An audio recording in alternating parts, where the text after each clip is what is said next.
TIFU on Reddit. Subscribe, like, let's go. Today I fucked up having sex with my ex. Last week my ex-girlfriend, 20, called and asked if I, 22, was keen to continue sleeping with her. I never expected to hear from her again, let alone see her naked. Our relationship recently came to an end. I tapped out because it became clear to me that the two of us were incompatible. My ex disagreed and thought screaming at me would somehow change my opinion. Considering how upset she was during our breakup, I was surprised when I got the call from her asking for sex. She said she had no intention of getting back together. All she wanted was to share a bed with someone who knew her well enough to know what buttons to press to get her off. Not gonna lie, the unexpected ego boost disarmed me. Her closing comment was scratch out the friends in friends with benefits, but keep the benefits. I was willing to test it out. Last night my ex and I reunited for the first time since the dramatic final episode of our relationship. She followed me to my room and we hooked up. I woke up this morning with one arm cuffed to my bed. My ex was gone. A random note on the pillow said the key for the handcuffs was in the condom under the pillow. I flipped the pillow and discovered the condom, a used condom, but not the condom I used. Different brand, different size, different load. I did what had to be done to get the key out of the condom and unlock the handcuffs. It was like a Fear Factor challenge, but all you get is some dude's nut juice on your fingers. Without wasting time, I disposed of the condom, the key, the cuffs and the pillow before tossing all my sheets in the laundry and scrubbing my hands with disinfectant. I was fuming, but I was prepared to file my experience under crazy ex-girlfriend and never communicate with my ex again. However, I soon realized she did more than plant another person's used condom under my pillow. She planted another person's used condom in one of my running shoes as well. The condom actually stuck to the bottom of my foot when I removed my shoe. It was disgusting. I decided to check everything: shoes, socks, pockets, bags, etc. I managed to find another used condom in the hood of my hoodie. I informed my roommate, because I didn't know if my ex was crazy enough to hide used condoms elsewhere in our flat. He advised me to block and delete her phone number and social media, which is what I did. My roommate and I have been searching for used condoms in every corner of our flat since we got out of bed. Today I fucked up by masturbating too long in the shower, so I live in an apartment off college campus with 3 other guys. Everyone else was at class, and I decided to pop in a microwave lunch before hopping in the shower. Now living with 3 other guys and sharing a room with one, there's not a lot of privacy. I was not planning on anything, but got in the shower, morning Adderall kicked in, for my ADHD I swear, realized I was naked and it had been a bit, and when I might as well. I popped in my water-resistant earphones for a more immersive experience, and in case the roomies came back unexpectedly, I may have gotten a bit too into it. It was an intense video, so what was supposed to be a quick shower turned into a 40-minute aggressive ham-fisted session of earth-shattering self-pleasuring. I walked out a bit woozy. You can imagine my surprise to get out of the shower to find it surprisingly steamy, but an awful smoky smell I had not noticed before. I walked out of the bathroom to the kitchen to find my kitchen literally engulfed in these giant-ass fucking flames, and the smoke alarm going nuts. It turns out instead of hitting the microwave for 4 minutes I added a 0 and set it for 40, and set my entire apartment on fire. Immediately ran out and called 911, but they were already on their way. A neighbor had called after smelling smoke. The firemen came down. My whole apartment complex had to be evacuated. Lost most of our kitchen and our living room, and everything indoors with severe smoke damage. I wound up in the hospital for a few days due to smoke. My roommates are pissed, could have died, but not gonna lie, now I get why people like being oxygen deprived during sex. Today I fucked up by taking Viagra daily for nearly a year. For a while now, I have been feeling flushed in the face, with a ruddy complexion. My face has felt hot, prickly, and I have had a very stuffy nose, as if I am allergic to something. Let's flash back to last April. In April last year I was prescribed fluoxetine Prozac, due to an ongoing mental health situation, and it seemed to work for me. My mood was elevated, my temper suppressed, everything seemed to be going fine. Until I began a new relationship, and everything seemed very good. The connection was immaculate, the vibes were good, the patting was heavy. However, I began to notice that things were not biologically rising in the way that they should. I initially chalked it up to being in my late 30s, and that these things might take some time. However, this problem persisted, and in July last year, I spoke with my general practitioner, who provided me with a prescription for sildenafil, Viagra for the layman, 100 mg of which I should take. I proceeded to take the little blue, circular 100 mg tablet every morning, alongside my vitamins and normal pills of the day. Things were never better. My sex life was enviable.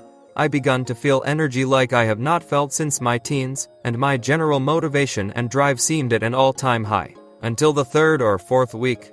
That is, a colleague said to me, "Hey, looks like you have been laid out in the sun too long." "Don't think so," I responded, hurrying off to consult a mirror to see that my visage was bright, blotchy red. I chalked it up to sunburn or an allergic reaction for nearly a whole year, trying different creams, lotions and antihistamines to try and quell the redness, all the while experiencing tremendous tumsins. Not to brag or anything, I finally booked in with a different GP with hopes of seeing a dermatologist to curb the red-faced woes. "You have been collecting a prescription for sildenafil every month for a year," he says, upon looking at my file. "Yeah?" I question. "You must have a big backstock by now," the doctor says. "Are you flirting with me, doc?"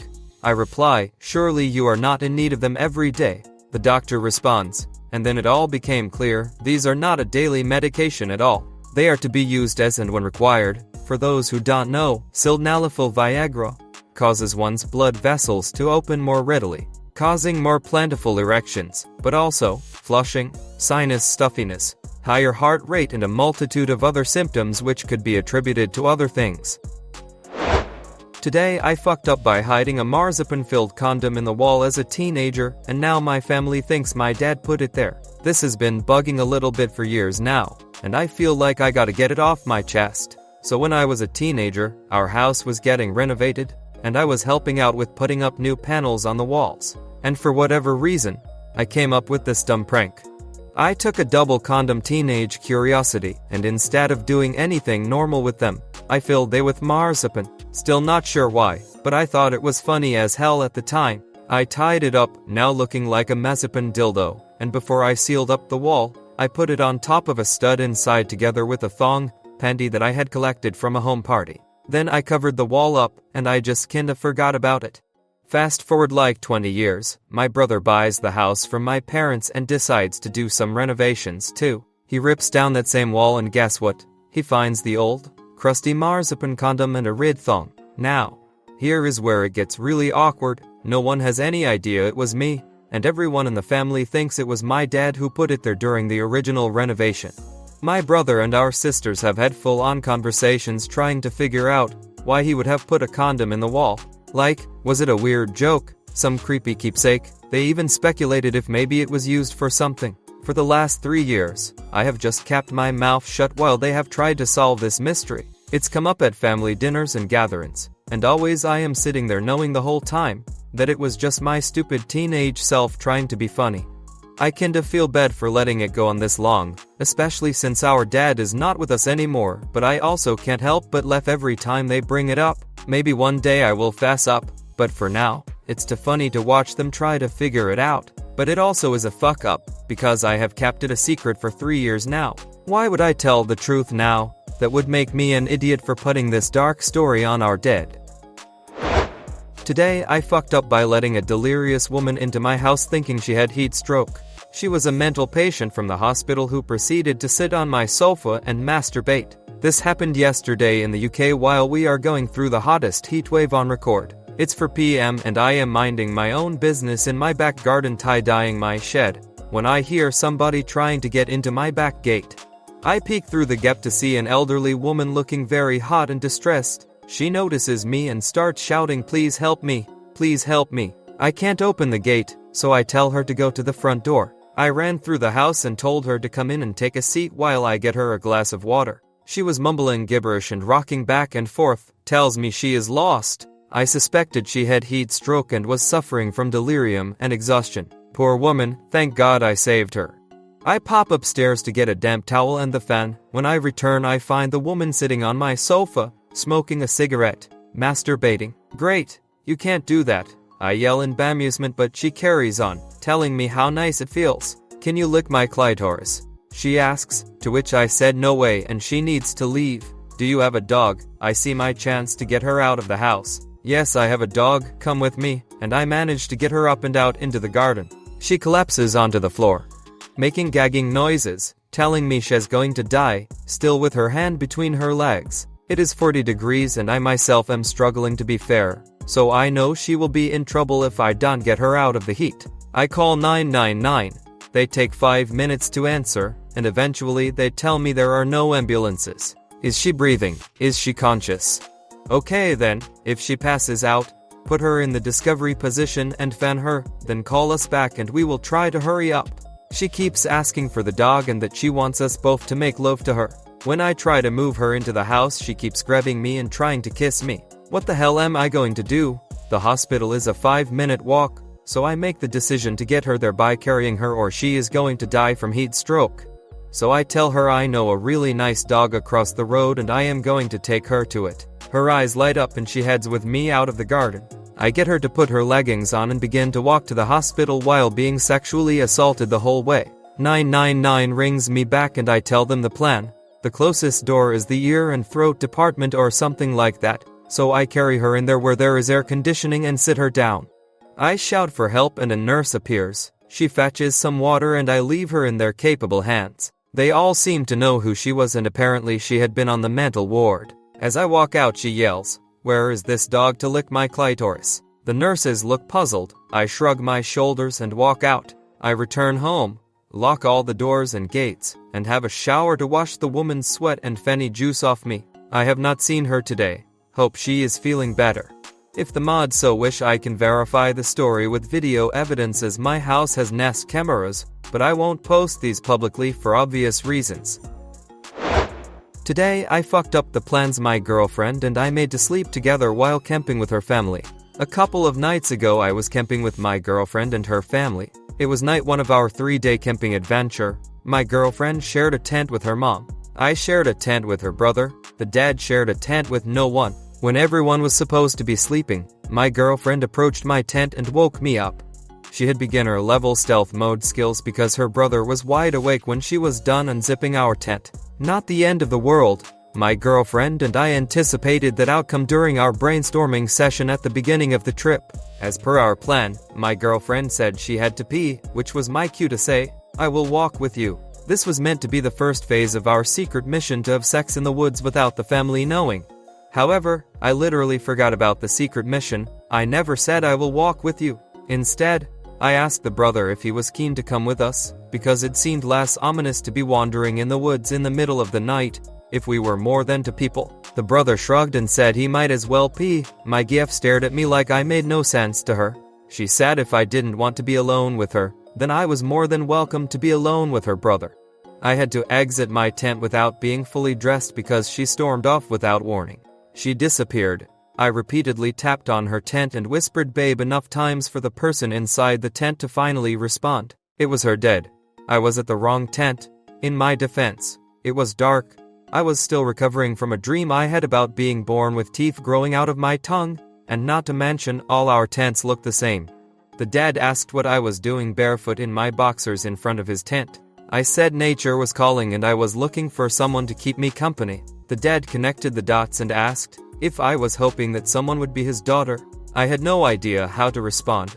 The dad nodded as if my awkward silence was an undeniable yes to his question and sarcastically asked if I wanted his daughter to hold my hand or something smaller. Again, I was unable to comment.